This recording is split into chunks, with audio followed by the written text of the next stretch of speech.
The day my own daughter tried to take every dollar I'd saved for retirement. She smiled, while telling the bank manager I couldn't be trusted with my own mind. She held a transfer form for $214. 0, 0, 0.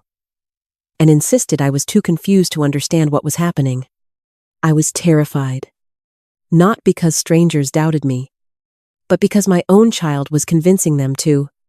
Then the security guard quietly stepped between us, glanced at the destination account, and whispered, "Ma'am, I've seen this company before.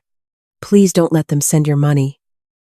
Before I tell you how I ended up in that chair, if you believe growing older should never mean losing your dignity, please subscribe to Truth and Dignity Stories. Like this video, and tell me in the comments what you would have done if your own child had treated you that way. I would also love to know where you are watching from. People may think a story like mine began inside that bank. It did not. It began in my little house on Maple Street in Willow Creek, Ohio, where my husband, William, and I spent 43 years building a life no one else had the right to control. Our house was ordinary in the best possible way. It had white siding that needed washing every spring, a porch William kept promising to repaint, and a maple tree in the front yard that dropped leaves into every gutter by October. There was nothing fancy about it, but every room carried a memory. The kitchen was where William made pancakes on Saturday mornings, always burning the first batch because he insisted the skillet had to wake up. The living room was where we watched old detective shows with the volume too high. His workshop behind the garage still smelled like cedar, machine oil, and the peppermint candy he kept in a glass jar on the shelf. William used to say, "Our home was built from overtime." He was right. For 35 years, he worked as an electrician. He left before sunrise carrying a dented metal lunchbox and came home tired enough to fall asleep in his chair before dinner. I worked at the Willow Creek Public Library, first at the front desk, then in children's programming. I loved watching shy little kids discover books that made their eyes light up. Neither of us made a fortune, but we respected every dollar we earned. When friends traded in perfectly good cars, we drove ours another 5 years. When someone invited us on a costly cruise, William would grin and say, "Lake Erie is still water. Rebecca, we can afford sandwiches by it." At the time, I sometimes wished we were less careful. After he died, I understood that care had been its own kind of love. We had saved just over $200,000 by the time we retired. It was not extra money. It was not an inheritance waiting to be divided.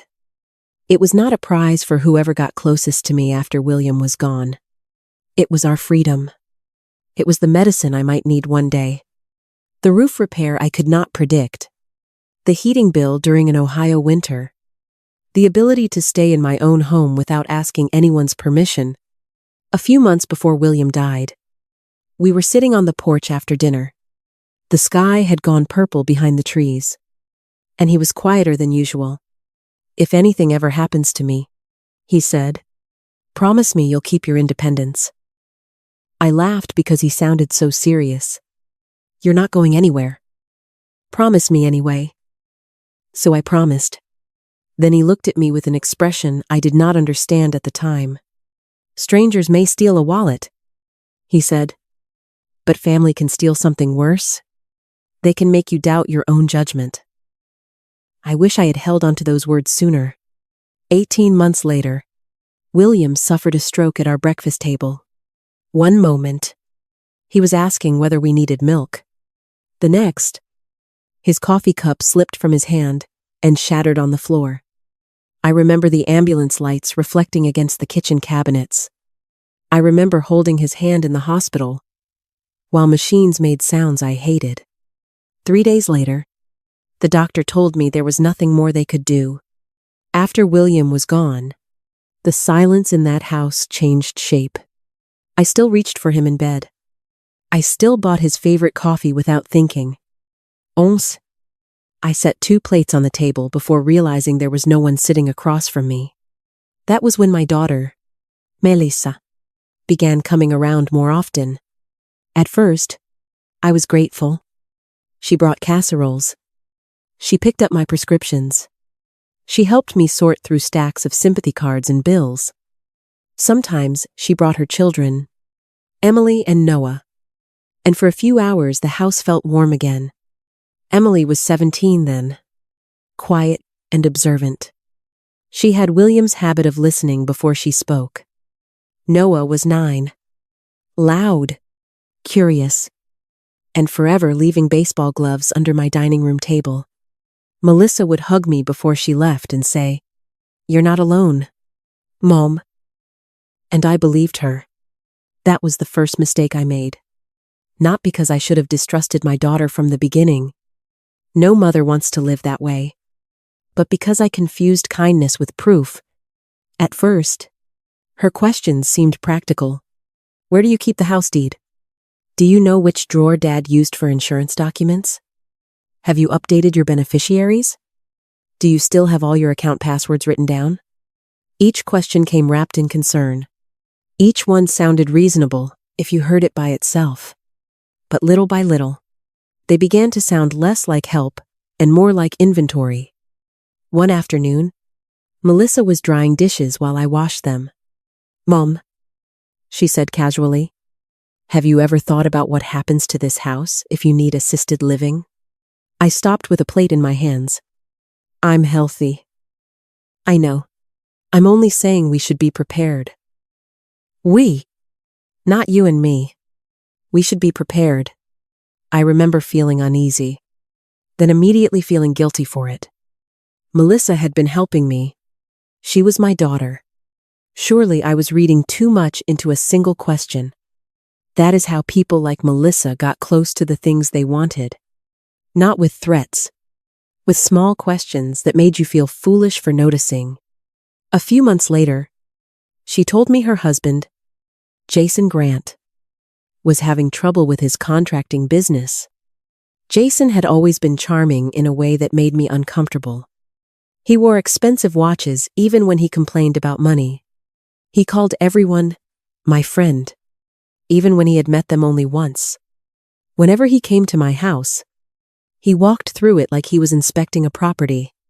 Still, he was the father of my grandchildren. I tried to give him the benefit of the doubt.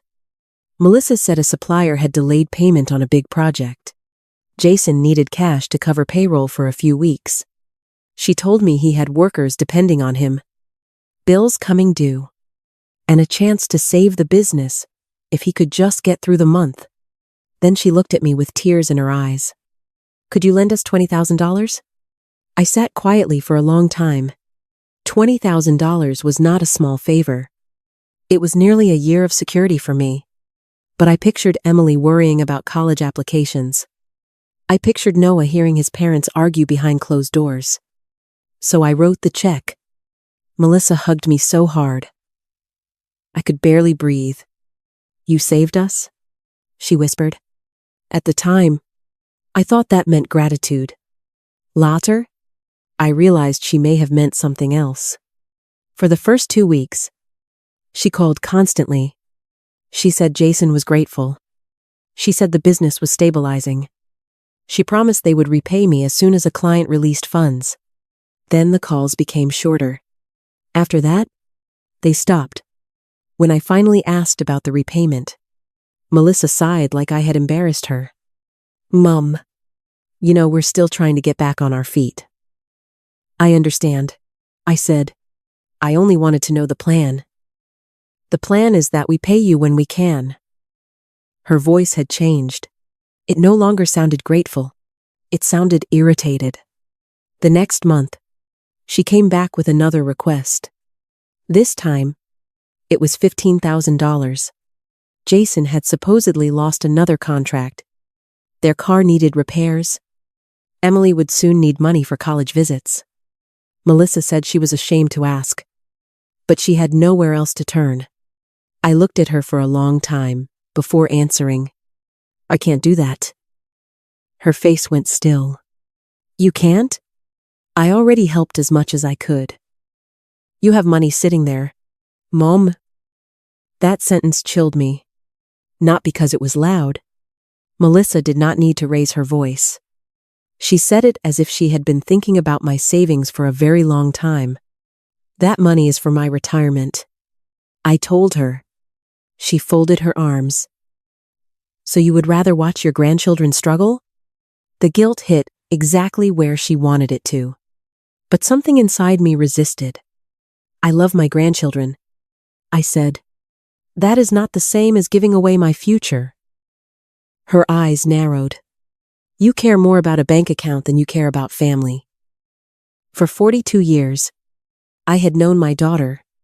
I had changed her diapers, sat through school concerts, helped her plan her wedding, stayed awake when she had the flu, and held her after every heartbreak life gave her.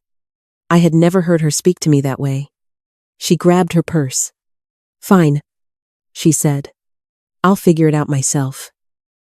At the front door, she turned back. I just hope you never need my help. Then she left. For days afterward, I questioned myself. Maybe I had been too harsh. Maybe I should have found a way to give her something smaller. Maybe $20,000 was worth losing. If it meant keeping peace with my daughter. Then my bank statement failed to arrive. I had always received paper statements. William believed that if a document mattered, you kept a copy in your hand. I had continued that habit after he died. At first, I assumed the mail was delayed. Then another week passed. So I called First National Bank. The woman on the phone was polite. She asked a few questions, then grew quiet. Mrs. Clark, she said. I see that paper delivery was changed to electronic statements last month. My grip tightened around the phone. I didn't change it. There is an additional email address on your profile. My heart began pounding. What email address? She could not tell me the full address over the phone, but she confirmed it was not mine. She also gave me the date it had been added. I knew that date immediately. It was the afternoon. Melissa had borrowed my laptop to print school forms for Noah. I asked the bank representative to remove the email address, restore paper statements, and place an alert on my account. She did it. But when I hung up, I sat alone at my kitchen table staring at the wall. The missing statement was not really about mail. Someone wanted to see exactly how much money I had. That night, I changed every password I could remember. My bank account, my email, my insurance portal, even the password to William's old laptop. I hated how nervous it made me feel. I kept telling myself I was being dramatic. But 3 days later, Melissa called and said. She sounded warm again. Apologetic. I hate that we fought, she said. I miss you. I wanted to believe her so badly that I said yes. She arrived with soup, bread, and the familiar smile I had trusted all my life. We talked about ordinary things. Noah's baseball season, Emily's grades, the weather. Then she reached across the table and took my hand. I'm sorry, she said. I've been under a lot of stress. Those words softened me. I told her I was sorry too. That was another mistake. After dinner, she insisted on doing the dishes. I settled into William's recliner with tea and listened to the water running in the kitchen. Then the water stopped. A minute passed. Then another. I called her name. No answer. I walked down the hall toward William's office. The door was partly open, and I heard paper moving. Melissa was kneeling beside his oak desk. A drawer was pulled open. Folders covered the floor around her. On top was a file labeled Last Will and Testament. For a moment, I could not speak. Then I said, "What are you doing?" She jumped so sharply that a folder slipped from her hands. "You scared me," she said. "What are you doing in Dad's office?" She looked toward the open drawer, then back at me. I was looking for insurance paperwork. Why? Jason thought there might still be hospital bills. There aren't. She knew there were not. She had sat next to me at this same table when I mailed the last payment months earlier. Melissa laughed nervously and shoved the papers back into the drawer. I'm sorry. I should have asked. Yes, I said. You should have. The drive of her car had barely faded from the street before I opened the drawer again. Nothing seemed missing. But I no longer believed she had been looking for insurance papers. A week later, she asked me to lunch. Halfway through the meal, she lowered her voice and said, Mom, I'm worried about your memory. I stared at her. What? You've seemed forgetful lately. You asked me the same question twice last week. I did? You misplaced your glasses? You forgot your hair appointment. You called me Aunt Carol. I had called her Aunt Carol once. I had corrected myself immediately. Aunt Carol had been dead for 6 years, and I had been tired that day. Melissa reached across the table and squeezed my hand. I'm not criticizing you. I'm trying to protect you. Then she mentioned durable power of attorney. I knew what it was. I also knew exactly what it would give her if I signed it. No, I said. She blinked. You haven't heard me out. I don't need to. I'm not signing anything. Her face fell into a performance of hurt. I've done everything for you since Dad died. I appreciate your help. But you don't trust me. This time, I did not apologize. I remembered William's voice from that porch. Family can steal your confidence first. I trust myself enough to say no. I told her. Melissa left me sitting alone at the restaurant.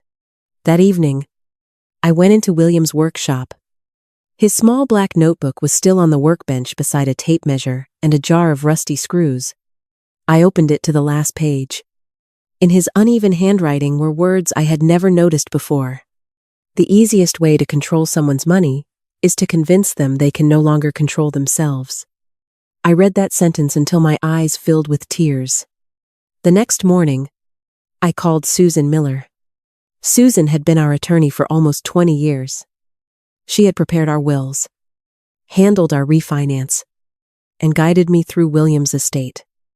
She knew our family history, Urabi, and the care William and I had taken with everything we owned. When I told her I needed to see her, she did not ask questions over the phone. She simply said, "Come in today." I sat across from her that afternoon and told her everything. The loan, the unknown email address, the search through William's desk, the questions about the deed, the pressure over power of attorney, Melissa's sudden concern about my memory. Susan listened without interrupting. When I finished, she folded her hands on her desk. "Rebecca," she said gently, "do you believe your daughter is trying to gain control of your assets?" My throat tightened. I did not want to say it, but I had finally learned that refusing to name a danger did not make it less dangerous. "I think she might be," I whispered. Susan nodded slowly. "Then we need to protect you before she has another opportunity." She opened a file on her computer. "There is something else you should know," she said. My stomach dropped. "A woman called this office a few weeks ago. She claimed to be you." The room seemed to tilt. What did she ask? Susan turned the monitor toward me. Her receptionist had taken careful notes. The caller had asked how quickly a durable power of attorney could become active. She had asked whether someone with that authority could sell a home. She had asked what happened to a person's assets if they were moved into long-term care. "I never made that call," I said. "I know," Susan replied. The receptionist said the caller sounded much younger than you. I did not need anyone to say Melissa's name. It was already sitting between us. Susan printed several documents. "We are putting restrictions on any changes to your estate plan. No one will alter your will, deed, or beneficiary information unless you meet with me in person. You also need to notify the bank that no one has authority to act for you. I signed every page. Then Susan looked at me carefully. Do you want to make a police report? The question hurt more than I expected. Police? Against my own daughter? Not yet, I said. Susan's expression softened, but her voice remained firm. Hope is understandable, Rebecca, but it cannot replace evidence. When I got home, the side gate was standing open. I was certain I had latched it that morning. Inside, nothing looked disturbed. Still, I walked through every room. The kitchen, the bedroom, the living room, William's workshop. Then I remembered the spare key. William had hidden it in a small magnetic box beneath a metal shelf in the garage. Only 3 people had known about it. William, me, Melissa. I knelt down and reached under the shelf. The box was there. The key was gone. That evening, Melissa called. I asked her if she knew anything about the spare key. There was a pause. Then she said, "What spare key?" "The one in the garage." "Oh, I might have borrowed it a while ago." "You borrowed it?" "I don't remember." "Mom." Her answer made my chest tighten. Then she sighed. "You're starting to worry too much." After we ended the call, I sat in my dark kitchen for a long time. I no longer felt foolish for being suspicious. I felt afraid, because I finally understood that Melissa was not merely asking for help. She was testing every door into my life. My money, my home, my memory. And now, she had a key. The following morning, Susan called me before I had even finished my coffee. "Rebecca," she said, "don't panic. But First National Bank received a request involving your account." "What kind of request?" Her voice lowered. "A request for a transfer authorization meeting." My hand began to shake. "Who requested it?" Susan paused. "Melissa did." And for the first time, I understood that whatever she had been planning was no longer happening quietly behind my back. She was ready to do it in public. "Melissa did," Susan said. For a moment, I could not answer. I stood in my kitchen with one hand pressed against the counter, staring at the sunlight, moving across the floor as though the world had not just changed again. "What exactly did she request?" I asked. "A meeting at the bank to discuss a transfer authorization," Susan said. "The bank representative who called me would not release every detail. But they confirmed. Your daughter claimed she was assisting you with financial planning." My mouth went dry. "She has no authority to do that." "I know," Susan replied. "And because we filed the restrictions yesterday, she cannot complete anything without your direct approval. But Rebecca, I need you to listen carefully. Do not meet with her alone. Do not sign anything.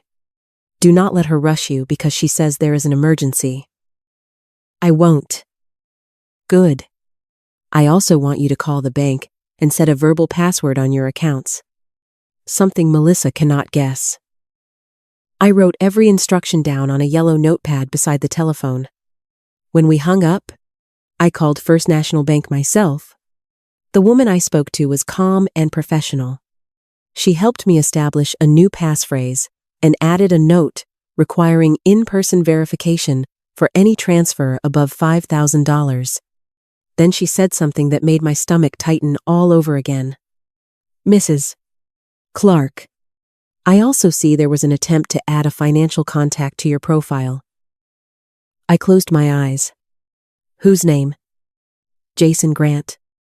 I felt as if someone had poured cold water down my back. Jason had never been authorized to know anything about my accounts. He had never been welcome to manage my money. He had no reason to be connected to my retirement savings at all. "Was he added?" I asked. "No. The request was incomplete. It was flagged before it was processed." "Who made the request?" There was a pause. "I'm sorry. Mom?" I cannot confirm that over the phone. But I did not need confirmation. The pattern had become too clear. Melissa was not acting alone. That afternoon, I drove to Susan's office with a folder full of papers, bank statements, a copy of the canceled check for $20,000, notes I had written after every strange conversation with Melissa. I felt foolish, bringing them at first. They were not proof of a crime. They were simply the small pieces of discomfort I had ignored. Susan did not make me feel foolish. She read every page carefully. Then she said, "You did exactly what you should have done. You documented the pattern. I wish I had started earlier. Most people don't start until they realize something is wrong. The important thing is that you started before you lost control." She opened a legal pad and began listing what we knew. Melissa had borrowed my laptop on the day an unknown email had been added to my bank profile. Someone claiming to be me had called Susan's office to ask about durable power of attorney and long-term care assets. Melissa had searched through William's desk without permission. The spare key to my house had disappeared. Jason's name had been submitted as a possible financial contact. And now Melissa had requested a transfer meeting. "Do you think they are trying to steal from me?" I asked. Susan looked at me for a long moment before she spoke. "I think they are trying to create a situation in which you appear unable to protect yourself. Once they establish that story, they may believe they can persuade a bank, a doctor, a court, or even you to hand over authority." The worst part was not hearing it. The worst part was knowing it sounded possible. Melissa had already been planting that idea. Every comment about my glasses, every remark about my memory, every sad little sigh when I said no. She was not simply trying to take money. She was building a version of me that did not exist. A confused widow, an aging mother, a woman too fragile to understand what she owned. And the more I thought about it, the more I understood why it had frightened me so much. Because grief had made me vulnerable. There had been mornings after William died when I could not remember why I had walked into a room. There had been days when I forgot appointments because I was tired from crying the night before. I had misplaced my glasses. I had called Melissa by my sister's name once. None of that meant I had lost my mind. It meant I was grieving. But Melissa had taken normal moments of sorrow and turned them into evidence against me. Susan must have seen the realization in my face. "Rebecca," she said gently, "being sad does not make you incapable. Being older does not make you incompetent. And asking for help does not mean surrendering your rights." I nodded, but tears slid down my cheeks anyway. I don't understand how she could do this. "You may not understand her reasons yet," Susan said, "but you do not need to understand them before protecting yourself." Before I left, Susan gave me the number of a geriatric specialist named Dr. Anika Patil. "Make an appointment," she said. "Not because I think anything is wrong. Because if Melissa continues claiming you are confused, you will have an independent medical record showing the truth." The appointment was scheduled for the following Tuesday. I did not tell Melissa. For the first time in my life, I was keeping something important from my daughter. The drive home felt different after that. I had spent months reacting to whatever Melissa said, whatever Melissa wanted, whatever emergency Jason seemed to have created. Now I had a plan. It was small, but it belonged to me. When I pulled into my driveway, I noticed a gray pickup truck parked across the street. Jason was sitting behind the wheel. He was not looking at his phone. He was looking at my house. I stayed in my car for almost a minute, hoping I was mistaken. Then he saw me. He started the truck and drove away without waving. I called Susan from the driveway. "Jason was watching my house," I said. "Did he approach you?" "No." "Write down the time, the vehicle description, and the license plate if you saw it." "I didn't get the plate." "That's all right. Write down what you remember. If this continues, patterns matter. So I went inside, locked the door, and wrote it down. It felt strange. I had never thought of my own son-in-law as someone I might need to document. That evening, Noah called me. He usually called to tell me about baseball, video games, or a bug he had found in the backyard. But this time, he sounded quiet. Grandma? Hey, sweetheart. Are you mad at Mom? The question caught me off guard. No. Why would you ask that? He hesitated. Because Mom and Dad were fighting about you? My heart started pounding. What did they say? I wasn't supposed to hear. You don't have to tell me anything that makes you uncomfortable. There was silence on the line. Then he whispered, Dad said you were being difficult. I closed my eyes. Did he say why? He said if you just signed the papers, everything would be fixed. For a moment, I could not breathe. Noah, I said softly, did you see any papers? Dad had a blue folder. Mom was crying. Where were you? In the hallway. Did they see you? No. I looked toward the family photographs on my mantle. Noah's school picture sat beside one of Emily holding her middle school graduation certificate. Listen to me, I said. You did nothing wrong. Adults sometimes have problems they need to solve themselves. You do not have to carry this. Okay. And if you ever feel scared, you can call me. Anytime. Even if it's late? Especially if it's late.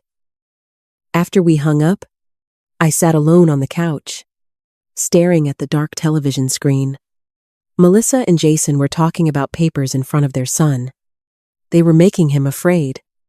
The next morning, my granddaughter Emily came to see me. She arrived on foot, wearing a denim jacket despite the cold. Her backpack hung from one shoulder, and she kept twisting the strap between her fingers. I knew something was wrong before she said a word. Can we talk? She asked. Of course. I made tea, but neither of us drank it.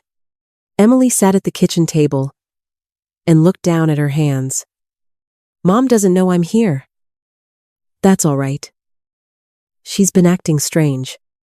I tried not to react too quickly. What do you mean? Emily swallowed. She keeps saying you are getting forgetful. She says you need help with money and the house. Dad keeps telling her it would be better for everybody if you moved somewhere smaller. My stomach clenched. Did your mother say I wanted to move? No. Did she say I agreed to give her control of my money? Emily looked up sharply. No, but Dad keeps saying you will come around. There it was again.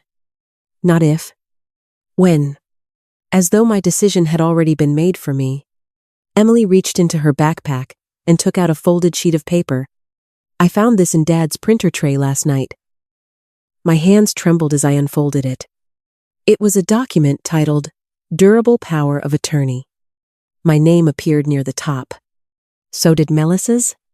The section granting financial authority had been highlighted in yellow. I stared at it until the letters blurred. Did you take this? I asked. Emily's eyes filled with fear. I didn't know what else to do. I thought you should see it. You did the right thing. I don't want Mom to get in trouble. I know. She isn't always like this. Grandma. She's scared all the time now. Dad says the business is about to fail. He says people are going to lose their jobs. He says you have enough money, and you don't even use it. A painful anger rose inside me. But it was not directed at Emily. Jason had been feeding everyone the same poison in different forms. To Melissa, he sold urgency. To the children, he sold fear. To May, he sold guilt. I reached across the table and took Emily's hand. Your mother's choices are not your responsibility. Emily started crying quietly. I miss Grandpa. So do I. He would have known what to do. I looked toward William's empty chair. Yes, I said. He would have. Then I looked back at my granddaughter. But I'm still here. And I'm going to do what I can. That afternoon, I called Susan and told her about the document. She asked Emily whether she was comfortable sending a photograph of it. Emily agreed. Susan told us not to take anything else, not to confront Jason, and not to place Emily in danger. This is important, Susan said. But we need to proceed carefully. Emily is a minor. Her safety comes first. We made a plan. Emily would save any messages that made her uncomfortable. She would call me if Jason or Melissa pressured her to lie about me. And Susan would arrange for a trusted social worker to be available if the situation in their home became unsafe. I hated that it had come to this. I hated that my granddaughter needed a safety plan because adults around her had forgotten how to be adults. The following Tuesday, I went to see Dr. Patel. Her office was quiet and bright, with plants on the windowsills and a small fountain bubbling in the waiting room. She did not treat me like a problem to be solved. She treated me like a person. She asked about my sleep, my appetite, my grief, and my daily routine. She gave me memory exercises. She asked me to explain my finances, my medication schedule, and what I would do in an emergency. I answered every question. At the end of the appointment, she folded her hands and smiled kindly. Mrs. Clark, grief can affect concentration. Stress can make anyone feel scattered. But based on today's evaluation, I see no indication that you lack the capacity to make your own decisions. The words settled over me like warmth. I needed to hear that. I admitted. You should not have needed to, she said. But I am glad you came. She documented everything in my medical record. As I was leaving, she stopped me.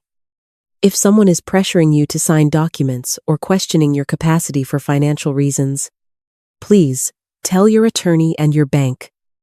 And if anyone tries to bring you to an appointment without your consent, do not be afraid to ask for privacy with your doctor. I thanked her, then sat in my car for several minutes before starting the engine. For the first time since Melissa began telling me I was forgetful, I felt steady, not because someone else had given me permission to trust myself, but because the facts had confirmed what I already knew. I was not confused. I was being manipulated. 2 days later, Melissa showed up at my door without calling. She looked exhausted. Her hair was pulled back carelessly, and there were dark shadows beneath her eyes. For a second, I saw my little girl in her face, the child who once made birthday cards with crooked hearts and too much glitter. Then I remembered the highlighted document. "Can I come in?" she asked. I should have said no. Instead, I stepped aside. She sat at my kitchen table, the same table where she had eaten hundreds of meals growing up. She wrapped both hands around a cup of coffee, but did not drink it. "Jason is in trouble," she said. "What kind of trouble?" "The business. More than I told you." "How much?" She looked away. "I don't know exactly." "Melissa." She exhaled slowly. "About 180,000. The number landed between us, like something broken. I thought of the $20,000 I had already given them. I thought of the blue folder. I thought of the transfer request at the bank. "Does Jason owe that money to suppliers?" I asked. "Some of it." "And the rest?" She did not answer. "Melissa, what is the rest?" Her eyes filled with tears. "He made bad decisions." "What kind of bad decisions?" "He invested in something. A company.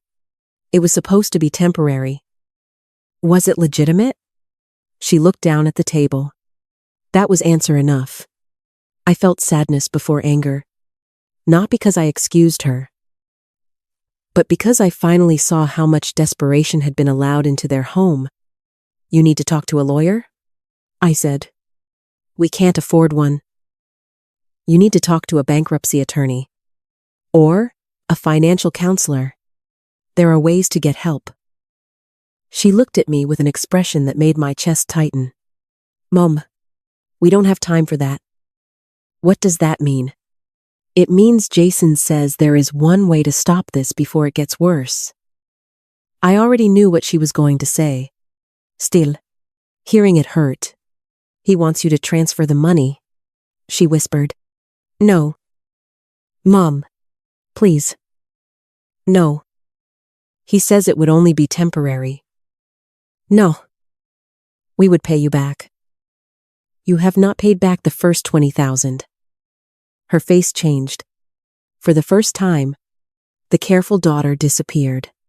Anger flashed across her face. You don't understand what it's like to have people depending on you. I stood slowly from my chair. I understand exactly what it is like. I spent my whole life making sure I would not become dependent on anyone else. You have more than enough. That is not for you to decide. She stood too. You would let your own grandchildren lose their home? No, I said. But I will not let their parents destroy my future and call it love. Melissa stared at me. Then she reached into her purse. She placed a blue folder on my kitchen table.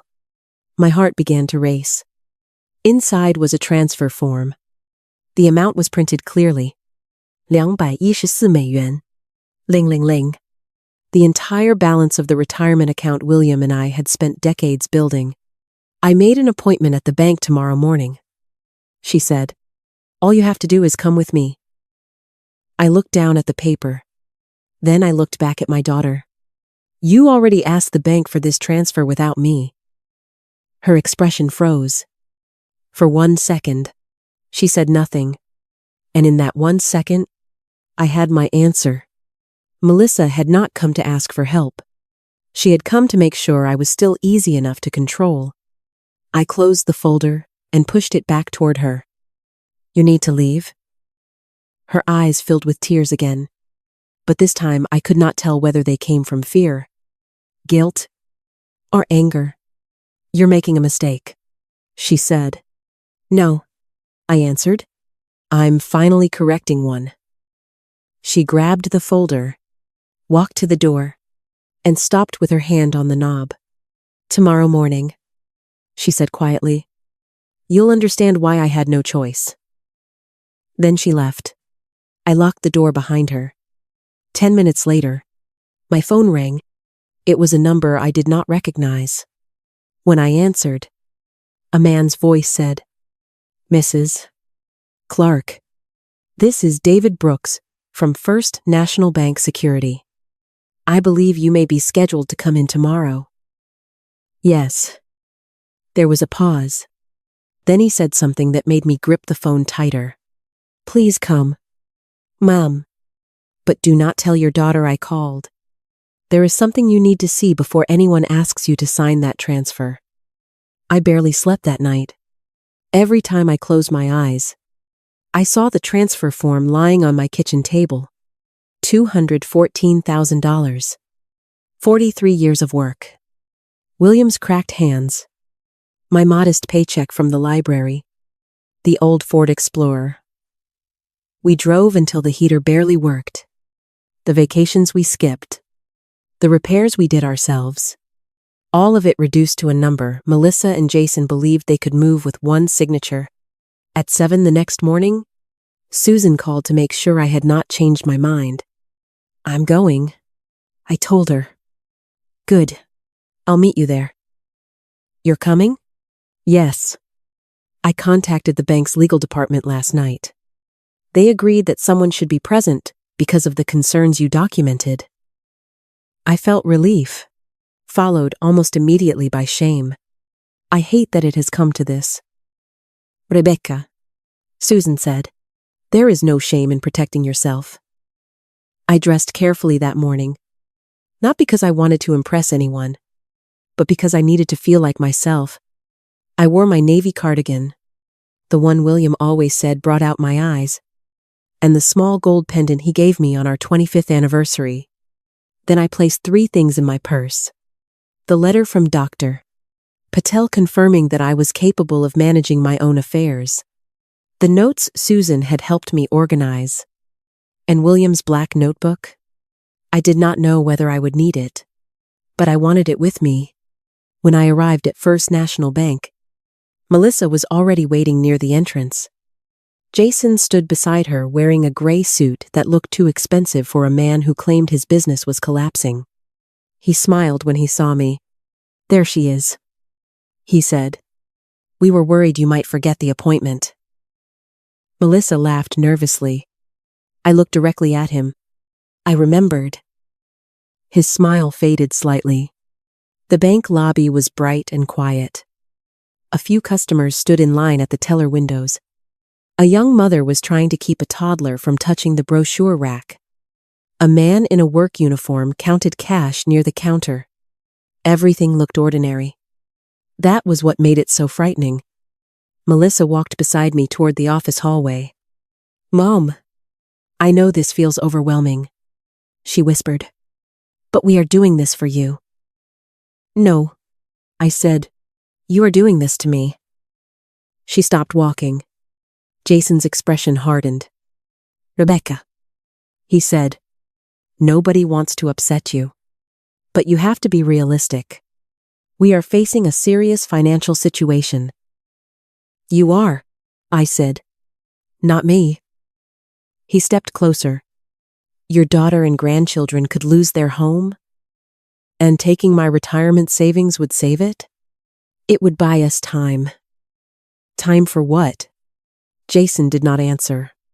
Instead, he opened the blue folder he was carrying. The money would be moved into a short-term business protection account. Once the contracts come through, it comes right back. I looked at the transfer form. The destination account name was not a bank I recognized. It was something called Grant Ridge Capital Holdings, LLC. It sounded polished, respectable, but nothing about it felt right. Before I could ask another question, David Brooks appeared at the end of the hallway. He was a tall man in his early 60s with silver hair and a calm, watchful face. He wore a dark security jacket, but there was nothing harsh about him. He looked like the sort of man who had spent years noticing what other people missed. "Mrs. Clark," he said. "Thank you for coming." Melissa gave him a tight smile. "We're just handling a family transfer." David nodded politely. "Of course. Before anyone signs anything, the bank has asked that Mrs. B.S. Clark meet privately with the manager and her attorney." Jason's mouth tightened. "That won't be necessary." David looked at him. "It is necessary." For the first time that morning, Jason looked uncertain. Melissa reached for my arm. "Mom, you don't need lawyers. This is just making everything worse." I gently removed her hand. "No," I said. "The lies made everything worse."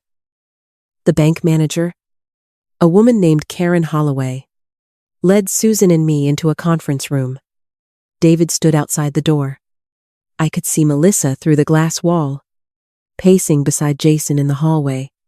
Karen placed the transfer form on the table. "Mrs.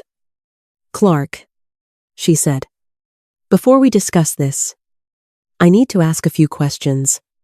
Do you understand the amount you are being asked to transfer?" "Yes." "Do you understand where the money would go?" "No." "Do you want this transfer completed?" "No." Karen nodded once. Then she turned to Susan. "Thank you. That is very clear." I let out a breath. I did not realize I had been holding. Susan opened her folder. "Karen, Mrs. Clark has a current capacity evaluation from Dr. Patel. She has also placed written restrictions on all estate and financial changes. Her daughter has no power of attorney, no account authority, and no legal basis to request or arrange a transfer." Karen looked through the papers carefully. "I understand." Then David stepped into the room. "May I add something?" he asked. Karen nodded. David placed a thin file on the conference table. I recognized the destination company when I saw the account number. He said, Grant Ridge Capital Holdings has been flagged in several internal fraud reviews. It is not a registered investment account with this bank. Jason's voice rose from the hallway. That is a lie. David did not look at him. It is connected to a group of accounts under review for misleading business loan solicitations and unauthorized third-party transfers. The room became completely silent. Melissa's face turned pale. Jason stepped into the doorway. You can't accuse me of anything. I haven't accused you, David said evenly. I stated why the bank froze this transaction for review. Jason looked at Melissa. Tell them. Melissa did not speak. He moved closer to her. Tell them it was your mother's idea. I watched something. For months, I had seen her act concerned. Exhausted. And desperate. But in that moment, I saw fear. Real fear. Not fear of losing money. Fear of the truth. Karen looked toward Melissa. Miss Grant, she said carefully. Did your mother ask you to arrange this transfer? Melissa opened her mouth.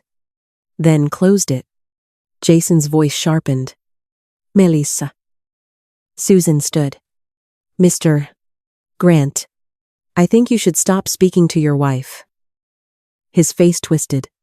She's my wife. And she is an adult who can answer for herself. Susan said. But not while you are pressuring her. David moved toward the doorway. Sir, please step into the lobby. Jason laughed bitterly. This is ridiculous. That money belongs in the family. I looked at him. No, I said. It belongs to me. He turned on me then. You sit in that big house alone while your grandchildren are about to lose everything. My grandchildren are not responsible for what you did. You don't know anything about business. You're right, I said. But I know the difference between a request and a demand. And I know the difference between help and manipulation. His face turned red. Then David stepped between us. Sir, you need to leave the conference area. Jason looked at Melissa again. For a second, I thought she might follow him. I thought she might keep defending him, because that had become easier than admitting what she had done. Instead, she whispered, Jason, stop. He stared at her. What did you say? Stop. It was barely louder than a breath, but everyone heard it. Jason left the room with David following close behind. The door closed behind them. Melissa sat down slowly. Her hands were shaking. I didn't know about the company, she said. Susan did not answer for me. So I asked the question myself. What did you know? Melissa began to cry. Not loudly. Not dramatically. Just the quiet, broken crying of someone who had been holding up a lie for too long. I knew he had debt, she said. I knew he said the business was failing. I knew he told me we had to do something before the house was taken. Did you know he wanted my money? Yes. Did you know he had tried to add himself to my account? Her tears fell faster. I didn't know he had done it already. Did you add the email address to my bank profile? She covered her face with both hands. Yes. The confession cut deeper than I expected. Not because I had not suspected it. Because hearing it meant there was no longer any room for hope to hide. Melissa looked up at me. I thought if I could see what you had, I could convince you. I thought maybe you would understand how scared we were. You searched my papers? You took my key. You told people I was losing my memory. I know. You tried to make me doubt myself. I know. Her voice broke on those words. I'm sorry. For months, I had imagined that moment. I had imagined yelling. I had imagined asking her how she could do this to me. I had imagined saying every painful thing I had swallowed while she treated my love as a weakness. But when the moment came, I felt only tired. Sorry is not the same as safe, I told her. Melissa nodded. I know. Karen explained that the transfer request would remain frozen. She also said the bank's fraud department would review the attempted financial contact request, the profile changes, and the destination account. Susan told Melissa that she should seek her own attorney before making further statements. No one was arrested that day. No one was dragged away in handcuffs. Real life rarely gives you a clean ending in one dramatic hour. What happened instead was slower, harder, and more honest. Within a week, the bank completed its internal review. The transfer was canceled permanently. Jason's attempted connection to my accounts was documented, and every account I owned received heightened protection. Susan filed a formal notice withdrawing any possible implied access to my home, my financial information, and my estate records. The locks on my house were changed that same afternoon. When the locksmith handed me the new keys, I held them in my palm for a long time. They were small pieces of metal, but they felt like a boundary I could finally see. Jason hired an attorney. His attorney contacted Susan and claimed Jason had merely been trying to arrange a private loan, but the bank records showed something different. The destination company was not a normal lending account. It was tied to several businesses Jason had not disclosed to Melissa. Investigators later found that he had been moving money through accounts connected to a man who promised fast financing to contractors in trouble. The contracts Jason said were coming through did not exist. The supplier payments he blamed for everything were only part of the debt. He had made risky investments. He had used company funds improperly. And when the consequences caught up with him, he looked at my retirement savings as if it were an emergency fund for his failures. The investigators did not promise me immediate answers. They did not promise a fast case or a perfect outcome. They simply gathered records. Bank activity, emails, phone logs, the call to Susan's office, the altered account profile, the power of attorney draft, and the evidence that Jason had tried to use my daughter's fear to reach money that was never his. Melissa eventually gave a statement with her own attorney present. It was painful to learn how far things had gone. Jason had told her that if she did not get me to transfer the money, he would lose the house. He told her that Emily would have to leave her school district. He told her Noah would blame her when everything fell apart. Then he began telling her I was becoming confused. At first, she said she did not believe him, but he repeated it. He pointed out every time I forgot a word, every time I was tired, every time I asked a question twice. He turned ordinary grief into a weapon. And eventually, Melissa let herself believe it, because believing it was easier than admitting she was helping to betray me. That did not excuse her, but it explained the road she had taken. Emily stayed with her aunt for a few weeks while Melissa and Jason separated. Noah went with her. I visited them often.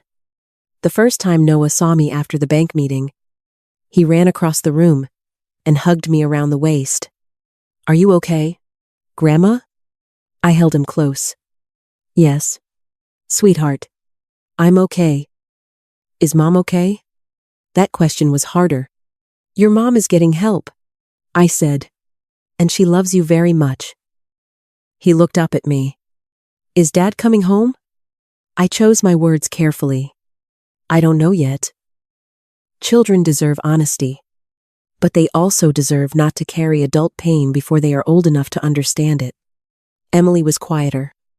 One afternoon, we sat together at my kitchen table while a pie cooled on the counter. She looked toward William's empty chair. I'm sorry I took that document, she said. You don't need to apologize. I felt like I was betraying Mom. I reached for her hand. You were protecting someone who needed protection. That is not betrayal. She nodded, but her eyes filled with tears. I don't want to be like Dad. You are not. How do you know? Because you were afraid, and you still chose the truth. That was the moment she cried. Not from fear this time. From relief. Months passed. Jason eventually entered a plea agreement related to financial misconduct connected to his business dealings. The details were handled through attorneys, investigators, and courtrooms where I did not need to sit every day and relive what he had done. I gave my statement when I was asked. I answered every question honestly. And then I went home. That was one of the strongest choices I ever made. I did not make his consequences my whole life. Melissa moved into a small apartment near the community center where she found work. She began counseling. She sold things she did not need, took extra shifts, and started making monthly payments toward the $20,000 I had loaned her. At first, I did not know what to do with the checks. Every envelope hurt. Every payment reminded me of the trust she had broken. But Susan told me something that stayed with me. An apology can be emotional. She said, accountability has a record. So I accepted the payments. Not because money could repair everything, but because Melissa needed to learn that love did not erase responsibility. The first time she came to visit after the separation, she stood on my porch for nearly 5 minutes before ringing the bell. I opened the door. She looked smaller somehow. Not physically. Spiritually. No expensive purse. No polished smile. No folder in her hands. Just my daughter. Can I come in? She asked. I thought about saying no. Then I stepped aside. We sat at the kitchen table in silence for a long time.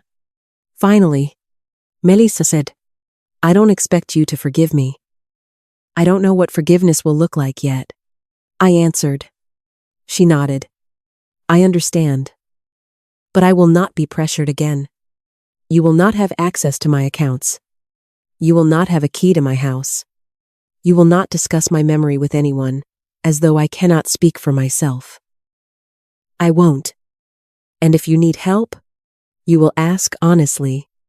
You will not use Emily or Noah to make me feel guilty. Tears ran down her cheeks. I won't. I looked at her carefully. Those are not punishments, Melissa. They are boundaries. She whispered, I know. That was the beginning. Not a happy ending. Not yet. But a beginning built on truth. A year after the morning at the bank, Emily called me from college.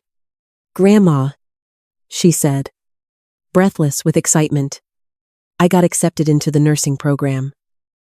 I laughed so loudly that I startled myself. William would have been proud of her. He loved anyone who chose a life of helping people. That weekend, Emily came home. Noah came too, taller than before, and still leaving his baseball glove wherever he pleased. Melissa arrived later with a store-bought pie she had clearly chosen with too much care. For the first time in a long time, we ate dinner together without pretending. No one talked about Jason. No one had to. The truth had already taken up enough space in our lives. After dinner, I stood on the porch with Melissa while the children laughed in the backyard. She handed me a cup of coffee. 1 sugar, she said. And a little cream? I looked at her. You remembered? I remember more than I used to let myself. There was sadness in her voice. But there was also something else. Humility. Real humility does not demand to be forgiven. It learns how to live differently. That night, after everyone had gone home, I walked into William's workshop. His notebook was still on the bench.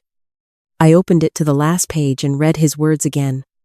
The easiest way to control someone's money is to convince them they can no longer control themselves. Then I turned the page. On the blank paper beneath it, I wrote my own sentence. Trust the facts. Protect your voice. Love people without surrendering your life to them. I closed the notebook and placed it back where it belonged. The house was quiet, but it no longer felt empty. It felt peaceful. My story was never only about $214,000. Money was simply the thing that revealed what people believed they were entitled to take. William's life had taught me to save carefully, Melissa's betrayal taught me to ask questions. Emily's courage taught me that truth can come from the quietest person in the room.